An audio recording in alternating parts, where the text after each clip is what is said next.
Hello friends, हम लोग कक्षा 11वीं एनसीईआरटी केमिस्ट्री का पहला यूनिट पढ़ रहे हैं, रसायन विज्ञान की कुछ मूल अवधारणाएं। इसमें पिछले 9 वीडियोस में मैंने आपको इसकी पूरी थ्योरी पढ़ाया है। अब हम इसमें इसके जो क्वेश्चंस हैं, ये बुक है, ये चैप्टर के आखिरी में जो क्वेश्चंस दिए रहते हैं, जिसमें टोटल 36 क्वेश्चन हैं, आप देखेंगे बुक में। इन सभी क्वेश्चंस के मैं आपको आंसर यहाँ पर कराने वाला हूँ। तो अगले 3-4 वीडियो में मैं आपको पूरे इसके क्वेश्चन आंसर कराने वाला हूँ, हिंदी में ही। आप एक काम करिएगा, आप इस वीडियो को देखते समय एक कॉपी ले लीजिएगा, नोटबुक, और उसमें इन क्वेश्चंस के आंसर आप लिखते जाइएगा, क्योंकि इसी से आपकी ये तैयारी पूरी हो पाएगी। अन्यथा ये जो है आपका ठीक से तैयार नहीं हो पाएगा, केवल आप वीडियो देख के रह जाएंगे तो आप याद नहीं कर पाएंगे। तो कृपया इसको आप लिखना चालू करें, ठीक है। पूरा क्वेश्चन आंसर मैं यहाँ पर लिखवाने वाला हूँ आपको, ठीक है। तो इनमें जो 36 क्वेश्चन हैं, इसमें एक लाइन वाले और थोड़े से ज़्यादा वाले, लघुत्तरी, अति लघुत्तरी, है ना, और दीर्घोत्तरी, और कुछ ऑब्जेक्टिव क्वेश्चंस, कई प्रकार के क्वेश्चंस यहाँ पर आपको मिलेंगे। उन सभी को हमको यहाँ पर देखना है, ठीक है। तो हम अब शुरू कर रहे हैं, देख सकते हैं। पहला प्रश्न दिया है, निम्नलिखित के लिए मोलर द्रव्यमान का परिकलन कीजिए, है ना। H2O, CO2, CH4 जल है, कार्बन डाइऑक्साइड है, मीथेन है। तो देखिए, मोलर द्रव्यमान कैलकुलेट करने का सीधा मतलब है कि आप उसका आणविक द्रव्यमान निकाल लीजिए, गणना कर लीजिए, और आणविक द्रव्यमान जितने ग्राम भी आता है, उसमें जितने भी परमाणु हैं उनके द्रव्यमानों को जोड़ दोगे तो आणविक द्रव्यमान आ जाएगा। वही उसका मोलर द्रव्यमान है, मतलब उतने ग्राम आप ले लेते हो तो 1 मोल के बराबर वो हो पाएगा, ठीक है। तो H2O में देखिए 2 हाइड्रोजन 1 ऑक्सीजन है। हाइड्रोजन का यहाँ पर 1.008 होता है, और 2 हैं चूंकि, तो 2 से गुणा कर देंगे, और ऑक्सीजन 1 है जिसका परमाणु द्रव्यमान 16 होता है, ठीक है। 1600 लिख दिया है, 16 है एक्चुअली। दोनों को जोड़ देंगे तो 18.016 एटॉमिक मास यूनिट आता है। यही इसका मोलर द्रव्यमान है। जो आणविक द्रव्यमान होता है वही उसका मोलर द्रव्यमान होता है, इस बात को हमेशा याद रखिएगा, ठीक है। यहाँ पर मैंने आपको पिछले वीडियोस में भी कहा है कि किसी भी परमाणु का द्रव्यमान अगर 0.00 समथिंग लिखा है तो आप उसको पूरा लिखें, क्योंकि अगर आपने आधा लिखे, जैसे 1 ही लिखा आपने, तो नंबर इसमें 10 में से 8 दे देगा, न तो 10 नंबर में से 8 नंबर आपको मिल पाएगा, ऐसा है। CO2 में कार्बन का होता है 12, है ना, कार्बन का होता है 12 और ऑक्सीजन का होता है 16। तो 12.01 ये पूरा लिखेंगे आप, और ऑक्सीजन का 16 है तो इसका 2 कर देंगे, तो 16 दूनी 32 और 12 44, तो 44.01 ये आपका CO2 का आ जाएगा, है ना। CH4 का भी आप जानते हैं, कार्बन का 12.01 है, और हाइड्रोजन को 1.008, इन सब का आप जोड़ देंगे, 4 है और 1 है, तो टोटल हो जाएगा 16.042, है ना। तो इतने सारे आपने कैलकुलेट कर लिए हैं यहाँ पर। आणविक द्रव्यमान वही इसका मोलर द्रव्यमान होता है। मतलब कहने का क्या है, जैसे आपको H2O लेना है तो 18 ग्राम अगर आप H2O तौल लेते हो तो वो 1 मोल के बराबर होगा। वैसे ही 44 ग्राम ले लेते हो तो CO2 1 मोल के बराबर होगा, और 16 ग्राम ले लेते हो तो CH4 का 1 मोल होगा। ये है मोलर द्रव्यमान का मतलब। और 1 मोल में 6.022 10⁻23 पार्टिकल्स होते हैं। मतलब क्या, जैसे H2O का आप 18 ग्राम तौल के ले लेते हो तो उसमें H2O के इतने अणु रहेंगे, CO2 के 44 ग्राम में इतने रहेंगे, CH4 के 16 ग्राम में इतने रहेंगे। जैसे 1 दर्जन में 12 होता है, वैसे 1 मोल में इतना संख्या होता है। अगर आपने पिछले 9 वीडियो मेरे देखे हैं तो आपको ये बहुत अच्छे से समझ में आएगा, ठीक है। तो पहला क्वेश्चन आपको समझ में आ गया होगा। दूसरा क्वेश्चन है, सोडियम सल्फेट Na2SO4, ठीक है, में उपस्थित विभिन्न तत्वों के द्रव्यमान प्रतिशत का परिकलन कीजिए, द्रव्यमान प्रतिशत, ठीक है। तो सबसे पहले आप इस सोडियम सल्फेट का आणविक द्रव्यमान निकालिए। तो सोडियम का होता है 22.99, है ना, और 2 सोडियम है तो आपने ले लिया। सल्फर का होता है करीब करीब 32.06। ऑक्सीजन का होता है 16, तो 16 गुणी 4। इन सब को आप कैलकुलेट करेंगे तो आपका आता है 142.04, ठीक है। ये सोडियम सल्फेट का आणविक द्रव्यमान है। टोटल हो गया 142.04, है ना। अब किसी तत्व की द्रव्यमान प्रतिशत कैसे निकालते हैं? तो यौगिक के 1 मोल में तत्व का कितना भार है और टोटल यौगिक का कितना भार है गुणित 100। जैसे आप सोडियम का निकालिए, देखिए सोडियम का कितना है यहाँ पर 23 गुणित 2 मतलब 46, ठीक है। और टोटल आणविक द्रव्यमान 142 है ना। तो 23 गुणित 2 बटा 142 गुणित 100 कर देंगे तो ये 32.37% आ रहा है सोडियम का। मतलब इसमें सोडियम का जो द्रव्यमान है वो 32% है, 32.37% सोडियम का वजन है। इसके अंदर जितना वजन है उसमें सोडियम का भार इतना है। सल्फर एक ही है जो कि 32 होता है, आपको पता है 32 बटा 142 गुणित 100 तो 22%, 22.5%। तो सल्फर का यहाँ प्रतिशत है द्रव्यमान के हिसाब से 22.5%। और ऑक्सीजन का होता है 16 गुणित 4 बटा 142 गुणित 100 तो 45.06, ठीक है। ये आ गया आपका ऑक्सीजन। तो कुल मिला के हमने क्या किया कि जो पदार्थ दिया गया है उसका पहले आणविक द्रव्यमान निकाला हमने, उनमें जितने भी तत्व हैं उन सभी का जोड़ करके आणविक द्रव्यमान निकाल दिया। फिर हर तत्व का जो परमाणु द्रव्यमान होता है जितने भी हैं, जैसे सोडियम का 23 होता है तो 2 सोडियम है, तो ये देखिए 23 गुणित 2 कर दिया और उसका टोटल से भाग करके 100 से गुणा कर दिया। वैसे ही सल्फर का एक ही है तो उसका इससे भाग करके 100 कर दिया। इसके ऑक्सीजन के 4 हैं तो 4 का 142 से भाग करके 100 कर दिया। तो इस तरह से द्रव्यमान प्रतिशत आप निकाल सकते हो किसी भी द्रव्य का, किसी भी पदार्थ का, ठीक है। तो दूसरा क्वेश्चन हुआ। आप लगातार इसका नोट्स बनाएंगे, ठीक है। अगर आप मेरे चैनल से पढ़ रहे हैं तो जो मैं कह रहा हूँ आप वैसा करिए तो आपके 11th क्लास के सारे क्वेश्चन जो स्कूल में आएंगे वो भी बन जाएंगे। और इसके 4-5 वीडियो के बाद जो एनसीईआरटी के क्वेश्चन मैंने अभी दिखाए आपको, उसको कराने के बाद मैं आपको इसके एग्जाम्पलर पे आने वाला हूँ। एग्जाम्पलर मतलब क्या है? ऑब्जेक्टिव क्वेश्चन जो आपको नीट की तैयारी कराएगा या आईआईटी की तैयारी कराएगा, आईआईटी जेईई की, ठीक है। तो उसकी भी मैं आपको तैयारी कराऊंगा, कुछ क्वेश्चंस उसके भी इसमें कराऊंगा अलग से। तो उसके भी 4-5-7 वीडियो बनने वाले हैं। मतलब अभी करीब करीब 10 वीडियो आपके फिर से इसके इसी चैप्टर के आगे बनने वाले हैं, ठीक है। आयरन के नेक्स्ट क्वेश्चन है, आयरन के उस ऑक्साइड का मूलानुपाती सूत्र ज्ञात कीजिए जिसमें द्रव्यमान द्वारा इतना आयरन और इतना ऑक्सीजन है, ठीक है। तो अब देखिए हम कैसे निकालेंगे, है ना। तो आयरन का प्रतिशत दिया है 69.9, ठीक है।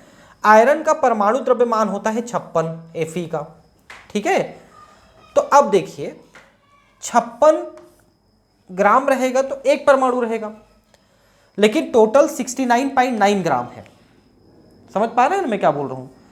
अगर हम आयरन के इतने ग्राम लेंगे तो आयरन का एक परमाणु रहेगा, लेकिन हमने आयरन के इतने ग्राम लिया है तो टोटल हमारे पास इतने परमाणु हैं।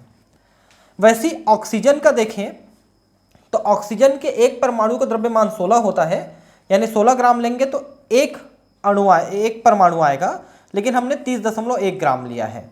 तो टोटल हमारे पास ऑक्सीजन के इतने परमाणु हैं, ठीक है।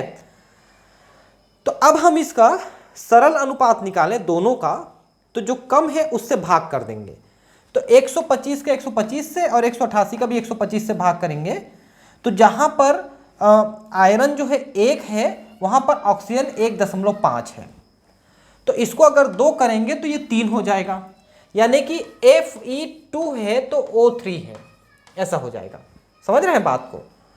इसको मैं फिर से बता रहा हूं, आप देख लीजिए। सबसे पहले हम आयरन का और इसका परमाणु द्रव्यमान निकालेंगे, मालूम है अपने को, ठीक है। और दिया कितना है उससे भाग कर देंगे। तो इसके टोटल परमाणु और इसके टोटल परमाणु हमको मिल गए, इस पदार्थ में कितने परमाणु हैं, ठीक है। मतलब ये है कि जहां पर आयरन का 1 परमाणु है वहां पर ऑक्सीजन के 1.5 परमाणु हैं, ठीक है। 125 का एक्चुअली क्या करते हैं कि जितने भी परमाणु हैं उसमें जो सबसे कम संख्या में रहती है उससे सभी को भाग कर देते हैं। जैसे इसमें सबसे कम संख्या इसकी है तो इसी से सबको भाग करेंगे, तो ये 1 हो जाएगा, ये 1.5 हो जाएगा, देख सकते हैं। तो जहां पर आयरन 1 है वहां पर ये 1.5 है, तो आयरन 2 रहेगा तो 3 रहेगा। इसलिए Fe2O3 हो गया इसका मूलानुपाती सूत्र, ठीक है। ये Fe2O3 मूलानुपाती सूत्र आ गया। तो इस तरह से आप मूलानुपाती सूत्र निकालेंगे, जितना भी परसेंट दिया है उसको लिख लेंगे और उससे आप तुलना करेंगे कि कितने अणु होने चाहिए इतने ग्राम में, क्योंकि हमें मान के चलते हैं कि मान लो 100 ग्राम पदार्थ है तो उसमें इतने ग्राम ये है और इतने ग्राम ये है, उसके आधार पे हमने लिखा, 100 ग्राम के पीछे लिखा हमने, ठीक है, क्योंकि परसेंट लिखा है ना, परसेंट मतलब 100 के पीछे, तो 100 ग्राम टोटल लेंगे तो उसमें आयरन इतने ग्राम और ऑक्सीजन इतने ग्राम, उसके आधार पे हमने कैलकुलेट किया है। नेक्स्ट क्वेश्चन है, प्राप्त कार्बन डाइऑक्साइड की मात्रा का परिकलन कीजिए जब, कितना कार्बन डाइऑक्साइड बनेगा। पहला क्वेश्चन, 1 मोल कार्बन को हवा में जलाया जाता है और 1 मोल कार्बन को 16 ग्राम ऑक्सीजन में जलाया जाता है।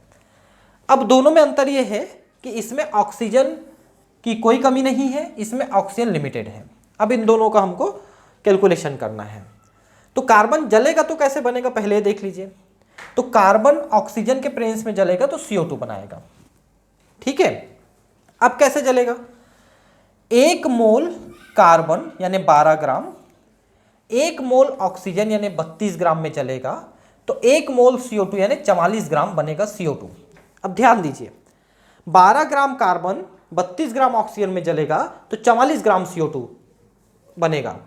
अब यहां पर देखिए पहला लिखा है 1 मोल कार्बन को जलाया गया, तो 1 मोल कार्बन को जलाओगे तो 44 ग्राम CO2 बनेगा। पहला क्वेश्चन का आंसर आ गया, 1 मोल कार्बन को जलाने से 44 यानी 1 मोल कार्बन में 12 ग्राम कार्बन है, इसको जलाओगे तो 1 मोल CO2 यानी 44 ग्राम CO2 मिलेगा, ठीक है। अब ये मात्रा पूछा है तो आप मोल में भी दिखा सकते हो, ग्राम में भी दिखा सकते हो। अगर 1 मोल कार्बन को पर्याप्त हवा में जला रहे हो तो फिर 1 मोल CO2 यानी 44 ग्राम मिलेगा। लेकिन 1 मोल कार्बन को 16 ग्राम ऑक्सीजन में जला रहे हो तो 16 ग्राम में जलाओगे तो इससे आधा मिलेगा यानी 22 ग्राम मिलेगा, क्योंकि हमको 32 ग्राम में जलाना था, 32 ग्राम में जलाते तो 44 ग्राम मिलता यानी 1 मोल मिलता, लेकिन 16 ग्राम में जलाए हो तो आधा मोल मिलेगा CO2, ठीक है। तो चलिए आंसर देख लेते हैं। पहला है, हवा में ऑक्सीजन की प्रचुर मात्रा है, इस कारण से ज्वलन पूर्ण होता है, तो 1 मोल कार्बन के दहन से उत्पन्न CO2 बराबर 44 ग्राम, मैंने पहले ही बताया 44 ग्राम बनेगा शुरू में। दूसरा, इस स्थिति में ऑक्सीजन एक सीमांत अभिकर्मक है, क्योंकि कम है तो इसी से चलेगा। 0.5 मोल कार्बन के जलेंगे और 32 ग्राम ऑक्सीजन से उत्पन्न CO2 44 ग्राम है, तो 16 ग्राम ऑक्सीजन उत्पन्न CO2 जो है इससे आधा रहेगा, ठीक है। तो 22 ग्राम CO2 हमको मिलेगा। तो मैं पहले ही बता दिया कि अगर ऑक्सीजन 32 ग्राम लेते हो तो 44 ग्राम CO2 मिलेगा, ऑक्सीजन 16 ग्राम लोगे तो इससे आधा मिलेगा। ये तो आप पहले ही कैलकुलेट कर चुके हो, ठीक है। तो इसको अब आप कैलकुलेशन को देख लीजिए, सीधा सीधा 44/32 गुणित 16 करोगे तो 22 ग्राम मिल जाएगा आपको। तो सिंपल क्वेश्चन है यहां पर भी, ठीक है। नेक्स्ट है, सोडियम एसीटेट का 500 ml 0.375 मोलर जली विलयन बनाने के लिए उसके कितने द्रव्यमान की आवश्यकता होगी। सोडियम एसीटेट का मोलर द्रव्यमान इतना ग्राम है, ठीक है। बहुत बढ़िया दे दिया है, कोई दिक्कत नहीं है, कैलकुलेट करके पहले ही दे दिया है मोलर द्रव्यमान, ठीक है। मतलब क्या है कि अगर आप इतने ग्राम लेकर के 1 लीटर बनाते हो तो 1 मोल होगा, ठीक है। लेकिन आपको आधा लीटर बनाना है और वो भी 0.375 मोलर, मतलब 1 मोलर बनाना रहता तो इससे आधा कर देते तो 500 ml में 1 मोलर बन जाता, ठीक है। लेकिन 0.375 करना है तो इंटू 0.375 और कर देंगे आप तो आंसर आ जाएगा आपका, ठीक है। 0.375 कर देंगे तो आपको उत्तर आ जाएगा। तो देखिए कैसा है, जली विलयन की मोलरता निम्न समीकरण से व्यक्त की जा सकती है। देखिए क्या है, W बराबर m/v बाई 1000, थोड़ा ध्यान देंगे, m/v, ठीक है। यहां पर मोलरता आपको दिया है 0.375 निकालना है, ये m हुआ, 0.375 m हुआ, ठीक है। और मोलर द्रव्यमान है m डैश क्या है, मोलर द्रव्यमान, मोलर द्रव्यमान दे दिया है 82.0245, ठीक है, ये दे दिया मोलर द्रव्यमान। और आयतन आपको निकालना है 500 ml, तो ये V जो है 500 ml हो गया, है ना। तो अब W कैसे कैलकुलेट करेंगे, इन सब मानों को इसमें रख दीजिए तो W कैलकुलेट हो जाएगा 15.38 ग्राम। तो 500 ml में सोडियम एसीटेट के 15.38 ग्राम घोलोगे तो उसका जो मोलरता है 0.375 आएगा।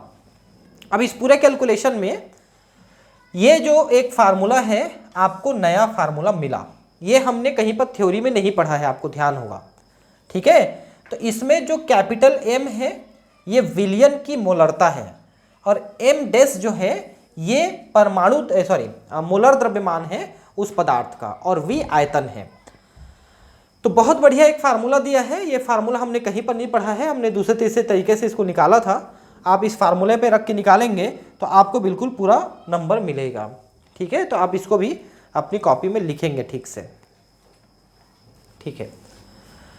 सांद्र साइट्रिक अम्ल के उस प्रतिदर्श का मोल प्रति लीटर में सांद्रता परिकलन कीजिए जिसमें उसका द्रव्यमान प्रतिशत 69% हो और जिसका घनत्व 1.41 ग्राम मोल पर लीटर हो, ठीक। अब क्या क्वेश्चन है देखिए, एक तो 1 लीटर में कितने मोल घुले हैं इसको परिकलन करना है आपको, प्रतिशत दे दिया है। मान लो 100 ग्राम लेते हैं तो 69 ग्राम उसमें ये पदार्थ है सांद्र नाइट्रिक अम्ल का, ठीक है। तो देखिए क्या है, दिया गया प्रतिशत 69% है, का मतलब 100 ग्राम विलियन आप लेते हो तो उसमें 69 ग्राम नाइट्रिक अम्ल घुला है, यही मतलब है उसका प्रतिशत का मतलब। नाइट्रिक अम्ल का पहले मोलर द्रव्यमान निकालिए, ठीक है। तो नाइट्रिक अम्ल क्या है, HNO3, ये नाइट्रिक अम्ल होता है, ठीक।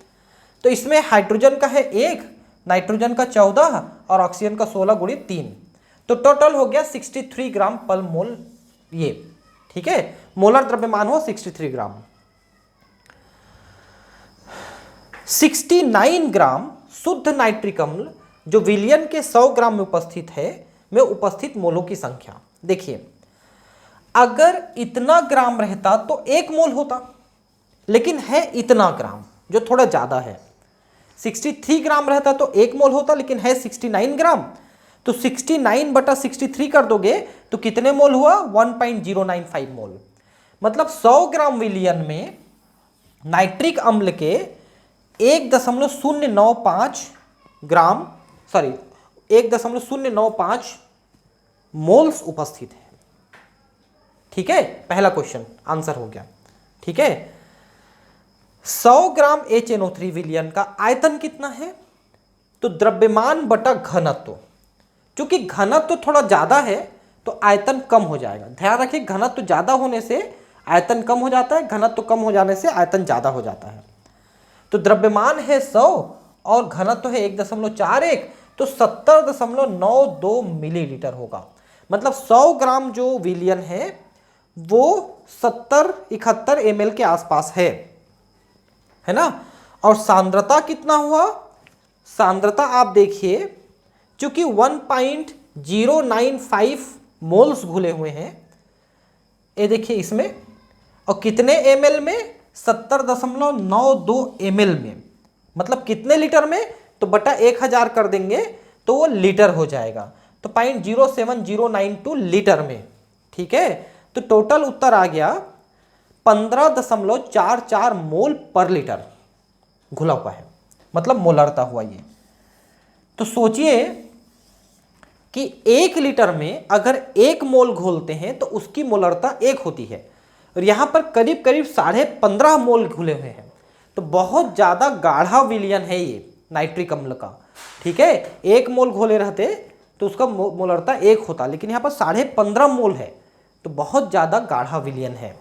तो इसको आप समझ गए कैसे करना है ना। 69% घुला है 100 ml में, मान लो तो 69 ग्राम घुला है, ठीक है। और मोलर द्रव्यमान 63 आता है, मतलब इतना घुला रहता तो 1 मोल घुला रहता, लेकिन घुला इतना है तो मतलब इतना मोल घुला है 100 ग्राम में, ठीक है। और आयतन हुआ 70 ml और उसकी मोलरता हुई 15.44।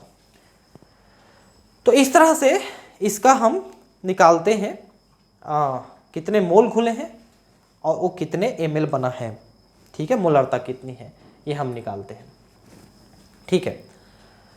अब 7वां प्रश्न है, 100 ग्राम कॉपर सल्फेट से कितना कॉपर प्राप्त किया जा सकता है। देखिए, अब इसमें आपको प्रतिशत निकालना है, कॉपर का प्रतिशत कितना है उतने ग्राम आपको मिलेगा। ठीक है, तो सबसे पहले कॉपर सल्फेट का मोलर द्रव्यमान निकालिए। तो कॉपर का है 63.5 और सल्फर का है 32 और ऑक्सीजन का है 16, तो टोटल हो गया 1595 ग्राम। सॉरी, कितना हुआ, 159.5 होना चाहिए। ठीक है, वही तो मैं बोला कैसे इतना ज़्यादा हो रहा है। ठीक है, 159.5 ग्राम ये हुआ। ठीक है, ये आया कॉपर सल्फेट का मोलर द्रव्यमान। मतलब क्या कि एक मोल यानी 159.5 ग्राम कॉपर सल्फेट में कॉपर के 63.5 ग्राम उपस्थित हैं। अगर कॉपर सल्फेट इतने ग्राम लेते हो तो उसमें कॉपर इतना है और कॉपर आपने 100 ग्राम लिया है। ठीक है, तो आप क्या करेंगे, 63.5 भाई इतना गुणित 100 कर देंगे तो आपको इतना ग्राम। कुल मिला के क्या कहना चाहता है कि अगर कॉपर सल्फेट के इतने ग्राम लेते हो तो उसमें कॉपर इतना है, कॉपर सल्फेट का 100 ग्राम लेते हो तो उसमें कॉपर इतना आएगा। ये तो सिंपल प्रतिशत निकालने वाला फार्मूला है। इसमें मेन आपको जानकारी रखना है मोलर द्रव्यमान का। अगर मोलर द्रव्यमान आप निकालना जान गए हैं और आपको याद है ये 159.5 है, ठीक है, तो ये आएगा इतना। ठीक है, नेक्स्ट है आयरन के ऑक्साइड का आणविक सूत्र ज्ञात कीजिए जिसमें आयरन तथा ऑक्सीजन का द्रव्यमान प्रतिशत 69.9 और 31.1 ग्राम है। इसको पहले भी हम निकाल चुके हैं, आपको याद होगा, शुरू में ही एक क्वेश्चन था, है ना। प्रश्न 3 का हल देखिए मूलानुपाती सूत्र के लिए प्रश्न 3 हम निकाल चुके हैं। तो मूलानुपाती सूत्र Fe2O3 आ गया है। ठीक है, अब इसमें द्रव्यमान प्रतिशत निकालना है। तो अब आप क्या करेंगे, Fe2O3 का आप द्रव्यमान निकालिए। तो आयरन का होता है 55.85 गुणित 2 कर दीजिए और ऑक्सीजन का होता है 16, तो गुणित 3 कर दीजिए, तो 159.7 ग्राम आया। मतलब Fe2O3 का जो आणविक द्रव्यमान है 159.7 आया। ठीक है, अब इसमें हम द्रव्यमान प्रतिशत निकालना चाहते हैं। आणविक सूत्र ज्ञात करो लिखा है, तो द्रव्यमान प्रतिशत निकल गया। ठीक है, कैसे निकला, तो मोलर द्रव्यमान बटा मूलानुपाती सूत्र द्रव्यमान।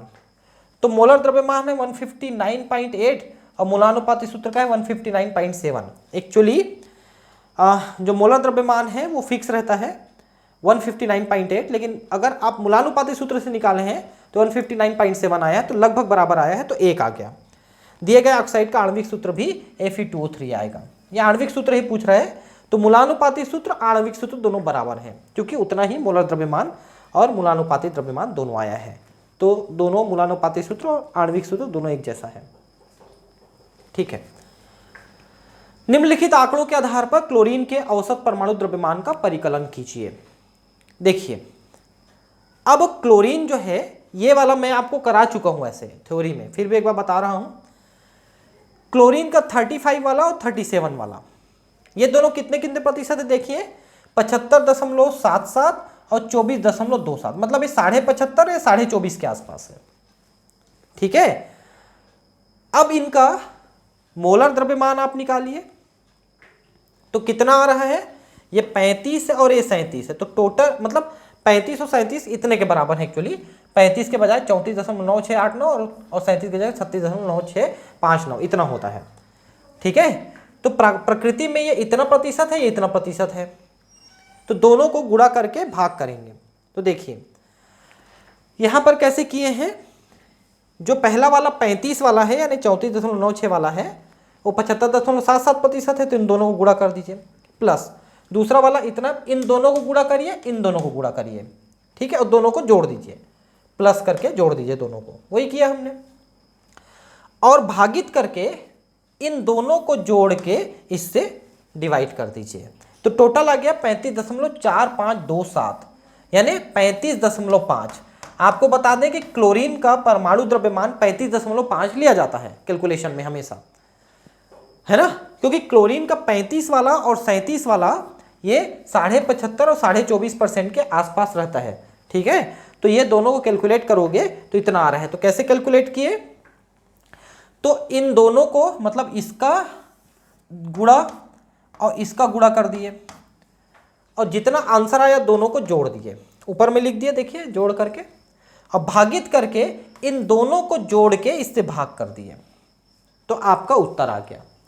ठीक है, तो बहुत सिंपल कैलकुलेशन है। चलिए एक क्वेश्चन और कराता हूं। एथेन C2H6 के 3 मोलों में निम्नलिखित का परिकलन कीजिए। 3 मोल ले रहा है। कार्बन परमाणुओं के मोलों की संख्या 3 दूनी 6 आ जाएगा, हाइड्रोजन परमाणुओं के मोलों की संख्या 6 त्रिक 18 आ जाएगा, और एथेन के अणुओं की संख्या 3 आ जाएगा 3 मोल में। ठीक है, ये देखिए पहला है 1 मोल एथेन में कार्बन परमाणु के 2 मोल हैं। ठीक है, तो 3 मोल में कार्बन के हो जाएंगे 6 परमाणु, वही बताया मैंने 3 दूनी 6 है ना। दूसरा क्वेश्चन, हाइड्रोजन के 6 हैं तो 3 6 त्रिक 18 हो जाएंगे, ये देखिए 18 है ना, और एथेन का 1 है तो 3 मोल में 3 आ जाएंगे। ठीक है, 1 मोल एथेन में उपस्थित अणु, देखिए अब ये एवोगैड्रो संख्या को भी दिखा रहा है ना यहाँ पर, चूंकि अणुओं की संख्या पूछ रहा है, मोल की संख्या नहीं पूछा है, क्योंकि 1 मोल में अणुओं की संख्या इतनी होती है, और यहाँ पर 3 मोल है तो गुणित 3 कर दीजिए, इसका 10 टू पावर 23 है ना, 10 टू पावर 23 है। ठीक है, तो 3 इंटू 6.022 10 टू पावर 23, इसका आंसर निकालोगे तो 18.066 10 के घात 23, ये 10 के घात 23 है। ठीक है, और ये भी 10 के घात 23 है, ध्यान रखेंगे आप इसको। तो ये उत्तर आ गया आपका। अणुओं की संख्या पूछा है, मोल तो 3 आ रहे हैं, गुणित 3 आ गया, मोल 3 मोल आ गए, और 1 मोल में अणुओं की संख्या इतनी होती है, ये हम बार बार पढ़ चुके हैं। ठीक है, तो इस वीडियो में मैंने आपको 10 क्वेश्चन करा दिए हैं। अब आगे के क्वेश्चन मैं आपको अगले वीडियो में कराऊंगा। 36 क्वेश्चन है, हम कोशिश करेंगे। एक्चुअली क्या है, कुछ क्वेश्चन बहुत बड़े बड़े क्वेश्चन है ना, दीर्घोत्तरी क्वेश्चन है, 2 या 3 क्वेश्चन है दीर्घोत्तरी, और बाकी जो है लघुत्तरी, एक लाइन वाले 2 लाइन ऐसे हैं। तो कोशिश करेंगे कि 3 या 4 वीडियो में हम इसको पूरा खत्म कर दें। ठीक है, तो मिलते हैं फिर अगले वीडियो में, 11th क्वेश्चन को लेकर के हम आगे पढ़ेंगे, है ना। और अगर आपने सब्सक्राइब नहीं किया है मित्र तो जरूर कर दें, और थोड़ा अपने दोस्तों में शेयर कर दें, जो हिंदी मीडियम के मित्र हैं आपके, उनमें शेयर कर दें कृपया, है ना। इससे मेरे चैनल का थोड़ा सा व्यू और सब्सक्राइबर बढ़ेंगे आपके हेल्प से, तो थोड़ा जल्दी मोनेटाइज हो पाएगा। तो मुझे उम्मीद है कि आप मेरा हेल्प करेंगे, है ना। तो मिलते हैं फिर अगले क्लास में, है ना। Thank you, bye.